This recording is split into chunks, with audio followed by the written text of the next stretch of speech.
Quiconque va parler contre ta vie, ma vie, Impact Centre Chrétien, ton histoire, ma destinée, ma famille, quiconque va parler, le feu va le rencontrer. Le feu va le consumer. Je demande qu'il ne soit pas épargné. Tout hôtel de mort, d'accident, de confusion, d'infirmité, de mort prématurée, tout hôtel de pauvreté, de destruction, de limitation, d'échec, qu'il brûle en juin par le feu. Qu'il brûle par le feu. Qu'il brûle par le feu. Qu'il soit rôti par le feu. Tout hôtel de limitation qui va parler contre moi, ma famille spirituelle, ma famille biologique, et contre les intérêts du royaume dans mon territoire, qu'il brûle par le feu. Aussi nombreux qui vont s'allier, qu'ils périssent par le feu. J'ai dit qu'il brûle par le feu. Trop de choses qui doivent sortir de nous. L'usine de fabrication de ta vie, ça commence dans ton esprit. Quand ton esprit est attaqué par la lourdeur, quand ton esprit est asphyxié, rien ne sort de l'usine. Mais quiconque voudra attaquer l'usine, quiconque voudra attaquer l'origine, va rencontrer le feu sur son passage. Le feu dévorant va le brûler. Quiconque va parler contre ta vie, ma vie, Impact Centre Chrétien, ton histoire, ma destinée, ma famille, quiconque va parler, le feu va le rencontrer. Le feu va le consumer. Je demande qu'il ne soit pas épargné. Tout hôtel de mort, d'accident, de confusion, d'infirmité, de mort prématurée, tout hôtel de pauvreté, de destruction, de limitation, d'échec, qu'il brûle en juin par le feu. Qu'il brûle par le feu. Qu'il brûle par le feu. Qu'il soit rôti par le feu. Tout hôtel de limitation qui va parler contre moi, ma famille spirituelle, ma famille biologique, et contre les intérêts du royaume dans mon territoire, qu'il brûle par le feu. Aussi nombreux qui vont s'allier, qu'ils périssent par le feu. J'ai dit qu'il brûle par le feu.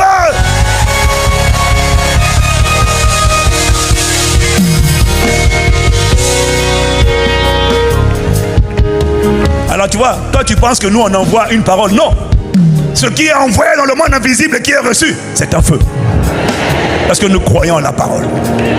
C'est un feu dévorant.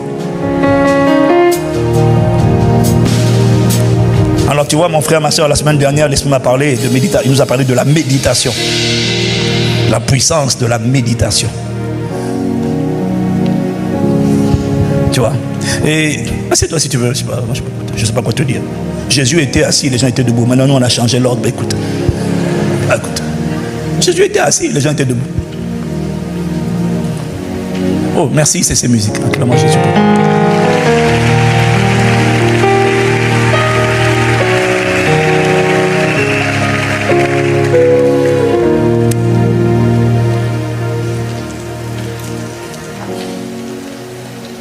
Il y a une puissance dans ce que tu entends. Enfin, je dirais plutôt une puissance dans ce que tu penses. J'ai dit quoi? There is power in what you think. La puissance dans ce que tu penses, il y a une puissance redoutable. En fait, l'esprit de l'homme, c'est terrible. C'est un mystère terrible. C'est un potentiel terrible.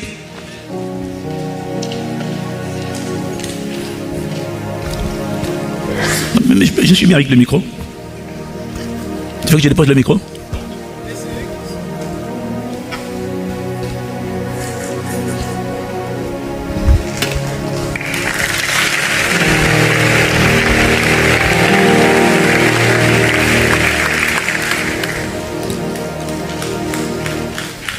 La pensée est terrible.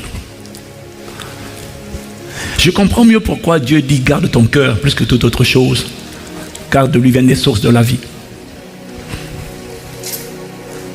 Parce que les pensées sont localisées dans le cœur. Et il n'y a rien de plus puissant que la pensée. Parce que la pensée est la plus grande force de l'univers. La deuxième pensée que j'ai reçue à te partager ce matin, c'est que ni Dieu, ni personne, ni même Satan ne peut changer la vie d'une personne sans changer son système de pensée. Ça veut dire que dans le monde des esprits, il y a un principe qui fait en sorte que si tu veux changer quelqu'un, transforme son mindset, sature son esprit, ça contrôle ses pensées. Si tu contrôles ses pensées, tu contrôles l'usine. Si tu contrôles l'usine, tu contrôles les produits. Est-ce que quelqu'un me suit?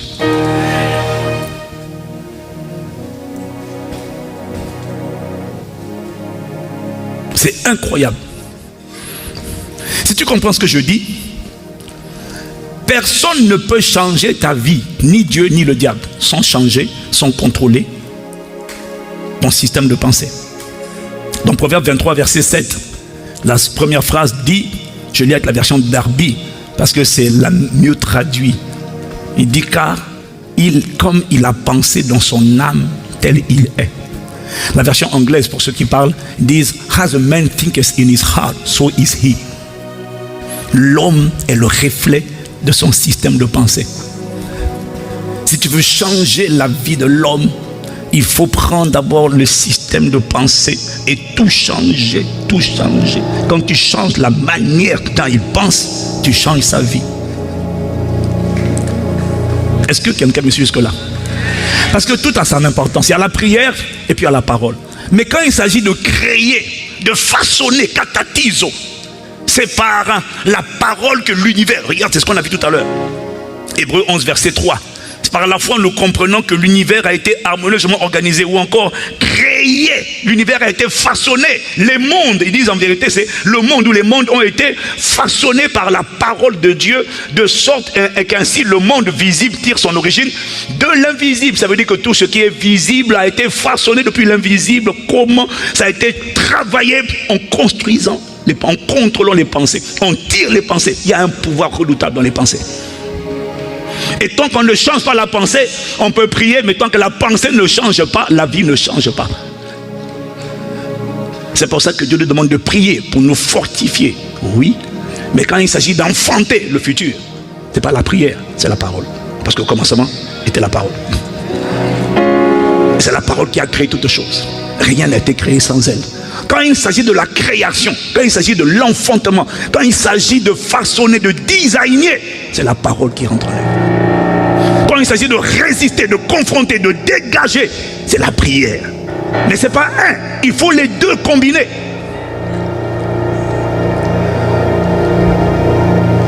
La parole. Et quand je parle de la parole, je ne parle pas de la prédication. Je parle des pensées qui saturent ton cœur. Je parle des pensées qui te saturent à l'intérieur. Si tu comprends ce que je dis, alors tu comprends que la chose la plus importante que Dieu désire te communiquer, greffer en toi, ce sont ses pensées. Et malheureusement, Satan a compris ça. La chose la plus importante que Dieu doit planter en toi, s'il veut emmener ta vie à sortir et à devenir ce qu'elle doit devenir, à la façonner, la chose la plus importante, écoute, si Dieu veut te donner la vie, si un homme veut donner la vie à un enfant, il doit planter sa semence dans une femme. Si Dieu veut donner la vie à une personne, il doit planter sa semence dans son champ, dans son cœur. Nous, on veut enfanter, mais il n'y a pas de semence.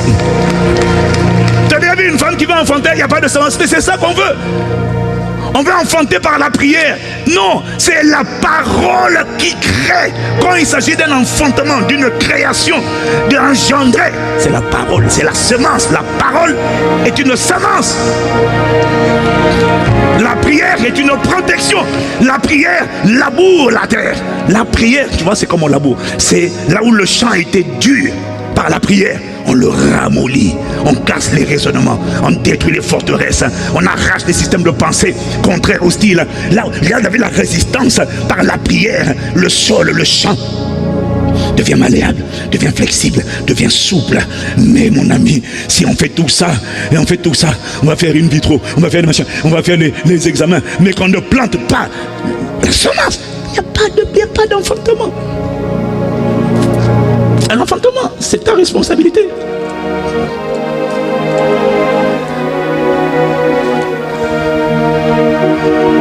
la chose la plus précieuse que Dieu veut nous communiquer, ce sont ses pensées. C'est-à-dire, c'est sa parole. Toute parole est puissante.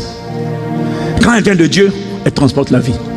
Quand c'est pas de Dieu, elle ne transporte pas la vie. Quand c'est du diable, elle transporte la mort. Est-ce que tu réalises que dans tout son que tu entends, s'il dit la vie et la mort, ça veut dire que dans la mort, je l'ai dit, dans la parole, il y a la mort ou il y a la vie. Tout dépend qui parle. Philippiens 4, verset 9. Enfin, frères et sœurs, Philippiens 4, verset 8. Enfin, frères et sœurs, nourrissez vos pensées. Ah, Seigneur. Nourrissez vos pensées de tout ce qui est vrai, noble, pur, juste, pur, digne d'amour ou d'approbation, de tout ce qui est vertueux et mérite louange. Nourrissez vos pensées, nourrissez, ça c'est votre responsabilité. Nourrissez vos pensées de tout ce qui est bon, de tout ce qui est vrai. Donc nourrissez vos pensées de la vérité. Nourrissez vos pensées de ce qui est noble. Nourrissez vos pensées de ce qui est juste. Nourrissez vos pensées de ce qui est pur, digne d'amour, d'approbation, de ce qui est bon, vertueux, de ce qui est bien. Nourrissez, c'est ma responsabilité de nourrir. Et l'exercice qui me permet de nourrir mes pensées, là pour le coup c'est pas la prière, c'est la méditation. C'est la méditation des Écritures. Je te l'ai dit, la méditation, c'est l'art de réfléchir intensément, de réfléchir régulièrement, de réfléchir en permanence. Ce à quoi tu es en train de réfléchir en permanence détermine ce qui est en train de nourrir tes pensées, c'est ce que tu es en train de méditer. Et ce que tu médites, tu veux que tu saches une chose, les pensées là, que tu entends là, je pense à ci, je pense à ça, je pense à soucis, inquiétudes, je veux que tu saches que non seulement c'est la vie, ou alors c'est la mort, ça dépend de ce que tu as. Sache aussi que les pensées c'est de la nourriture pour ton esprit. Sauf que tu reconnais avec moi que dans le domaine de la nourriture, il y a ce qui est bon et puis il y a ce qui est poison.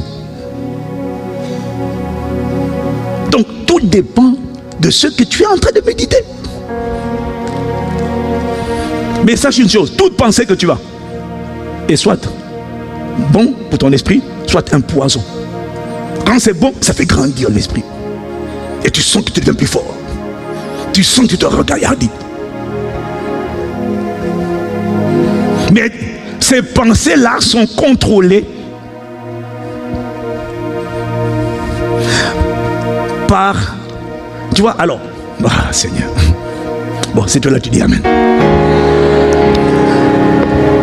Ces pensées-là, je te dis que méditer, c'est pas lire. Méditer, c'est réfléchir intensément. Dis Amen. Maintenant, pour t'aider à réfléchir intensément, ce qui est très utile, c'est de t'exposer aux bonnes paroles pour qu'elles saturent tes pensées. Qu'elles saturent tes pensées. Tu dois intentionnellement t'exposer à des moments de prière prophétique, à des téléchargements de paroles prophétiques. Parce que ça vient canaliser tes pensées, ça vient aider à orienter tes pensées. Il faut que tu apprennes à contrôler les pensées et ne pas les subir. Et une manière de les contrôler, c'est de décider sur à quoi tu t'exposes. Parce que ce que tu entends détermine sur à quoi tu vas penser. Si tu n'entends pas, tu ne penses pas. Voilà pourquoi la foi vient de ce qu'on entend. Il faut entendre la parole. Quelqu'un qui n'entend pas la parole, il n'a pas de pensée de foi. Ce n'est pas un accident. Tu aimerais avoir la foi, mais la foi ne sort pas par accident. La foi vient de ce qu'on entend. On entend la parole qui sort de Dieu. On entend une prédication, on entend un encouragement, on entend des sons prophétiques. Et à force d'entendre, tu vas voir qu'à l'intérieur de toi, je sens que c'est en train de monter. Il y a un feu qui est en train de me saisir. Il y a une eau qui est en train de me laver. C'est à toi de t'exposer. Il y a des gens qui ne s'exposent pas, mais qui te demandent, pasteur, priez pour moi. Est-ce que vous pouvez prier? Est-ce que la personne s'expose à la parole? Oh non, je peux prier. Mais tu sais, il n'y a rien qui est permanent. On peut prier, tu peux guérir aujourd'hui. Mais si tu ne t'exposes pas, la maison reste vide, balayée, ornée. La Bible dit que le diable qui était chassé, il prend avec lui 7 autres esprits plus méchants que lui. Il va venir réoccuper. Parce que est-ce que quelqu'un comprend? il faut que tous nous décidions intentionnellement de construire le système de pensée. Et c'est la méditation. Donc, tu peux lire 15 minutes. Moi, ce qui a changé ma vie, c'est de m'exposer régulièrement depuis 2002. J'écoutais pas 1 heure de prédication par jour avec mon frère. On écoutait au moins 2 à 3 heures des enseignements tous les jours, pas une fois, tous les jours. Et à force de t'exposer aux mêmes enseignements, c'est maintenant que je comprends que plus je m'exposais, plus il y avait, c'était pas un gobelet, c'était une douche qui passait de mon esprit, qui passait. Et à chaque fois que j'écoutais, mon système de pensée très francophone, très limité, très médiocre. Ah, merci. L'exposition à la parole, on ne s'en rendait pas compte, hein, mais tu te rends pas compte, tu t'exposes et puis tu es en train de laver. Si c'est la parole de Dieu, ça lave. En fait, quelque chose la parole, ça va laver. Si c'est la parole du doute, de la peur, des complexes, tu acceptes les opinions des gens, tu médites sur le mal qu'on t'a fait, mais c'est une eau acide, hein, et ça va laver, ça va enlever tout le bien qu'il y avait en toi et ça va mettre par le mal. Mais quand c'est la parole de Dieu, ça te lave, ça te lave, ça te lave. Tu sais, je ne pensais pas, je n'avais pas le système de pensée que j'ai aujourd'hui, quand j'ai donné ma vie à Jésus. Comment est-ce que tu penses comme ça? Sans faire exprès. J'ai réalisé qu'à force, pendant 2 ans, mon frère et moi, on s'est tellement exposé. Nous, celui qui nous a beaucoup challengé, c'est Miles Monroe. On s'exposait. Et puis pendant qu'on s'exposait, la pensée de la religion, la pensée du christianisme a été lavée, enlevée, et puis là maintenant progressivement remplacée par la pensée du royaume, la pensée d'une royauté, la pensée, l'histoire de la Bible. J'ai été délivré de la version de la Bible comme étant le christianisme, mais on est rentré dans la compréhension du royaume et la culture du royaume, la pensée du royaume, les messages sur le royaume m'ont fait comprendre que mon esprit n'était pas n'importe qui. 1, que j'étais un esprit. 2, j'étais de lignée royale. J'avais été perdu lorsque Adam nous a embrouillés. On a tous été kidnappés par un voleur, un dévoreur. On était emportés loin, mais l'esprit là, il venait de Dieu. L'esprit là, il était de la race de Dieu. L'esprit là, il est né glorieux. L'esprit là, il est né de lumière. L'esprit là qui a été créé, Dieu l'a créé exactement comme il est. Le seul problème, c'est qu'il n'a pas été éduqué par la parole de Dieu. On peut avoir été engendré par une maman, mais ne pas être éduqué par ses parents. Et ce qu'on devient, on peut avoir l'esprit là. Il avait l'ADN de Dieu, la nature de Dieu. Le problème, c'est que quand il était kidnappé par Satan, devenu esclave de Satan, c'est Satan. À travers la chair, ce sont les démons, les esprits de peur, les esprits de débauche, les esprits d'impudicité. Ce sont ces voyous de démons qui sont devenus les éducateurs d'un enfant qui était de lignée royale. Et donc il a fallu m'exposer aux véritables enseignements qui ne m'ont pas présenté comme un chrétien, mais qui m'ont présenté comme un roi. Qui m'ont présenté, j'étais un fils, j'étais un descendant du lion de la tribu de Juda, tel le roi était. Écoute, d'un Dieu sort des dieux, ça te gêne. Bon, maintenant toi ça te gêne plus, mais d'un Dieu sort un Dieu. J'étais un Dieu avec un petit dé, j'étais exactement comme lui, mais j'étais tellement endommagé, colonisé par les esprits de rejet, les esprits de peur, les esprits de doute, les esprits d'amertume, les esprits de colère, les envies, les rivalités, que maintenant je ne sais même plus qui je suis. J'envie les gens, dès qu'ils ont quelque chose je les envie, alors que je ne suis, alors qu'il y a tout déjà à l'intérieur de moi, mais je ne suis. Ah, barashakata, emano kaparasi, ilano koparasa.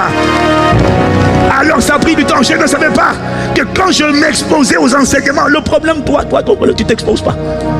Je viens au culte et puis toute la semaine, tu écoutes la musique.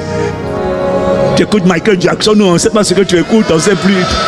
Tu écoutes des gens bizarres. Et c'est ça qui sature tes pensées. Et en plus, tu écoutes la musique là tout le temps. Tu arrives dans ta voiture. Boum, boum, boum, boum, boum, boum, boum, boum, boum. Et c'est ça qui est en train de saturer tes pensées.